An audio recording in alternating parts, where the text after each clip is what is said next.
How to reactivate your Facebook account. Hi everyone, welcome back to my channel. I am Bimu from App Guide, and in today's video I will simply show you how you can reactivate your Facebook account, so make sure to watch the video till the end. Now maybe you deleted your account before, or maybe you deactivated your account before and now you're trying to gain access to it. You can absolutely do that, but keep in mind that if you had scheduled your account for deletion and if it's been past 30 days after you deleted your account, there is no way that you can actually try to reactivate your account. Only if you have deactivated an account you can actually regain access at any time, and if you try to delete your account you can regain access within 30 days frame mark, but if you've crossed that period of time you will not be able to regain access to it. So you just have to keep that in mind. But anyway, if you want to give it a try, you can follow the steps which I described in this video. First of all, just go ahead and open up Facebook application. Now make sure that even if your account is actually deactivated as of moment, which means right now, you want to make sure that you know the account details such as your email address and your password, because if you do not remember your account details, obviously you will not be able to go ahead and recover it.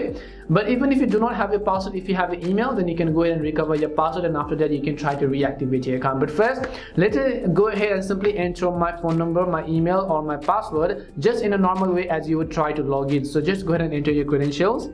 After you enter your Facebook's email and username, you just need to tap in the login button as you would normally try to log in when you had your account. Now when you try to log in, most of the time it may ask you a pop-up saying that you had scheduled your account for deletion, or maybe you had tried to deactivate your account. Do you want to reactivate, or do you want to cancel your deletion right now? And you just have to tap on the yes button. It may, or sometimes it may also not ask you, so you just have to keep that in mind. In my case it didn't ask, but as you can see I'm successfully logged into my account. In your case it could definitely ask. You just have to follow the prompts accordingly in order to go ahead and then reactivate your account. Now you can go ahead and try to watch stories, try to upload your own story, like and comment and do much more things. And that's all it takes to reactivate your Facebook account. We hope the video was really helpful, and if it did help you, then make sure to leave a like and subscribe to our channel. If you have got any more questions, feel free to also leave them down. Thank you very much for watching, and see you soon in our next video.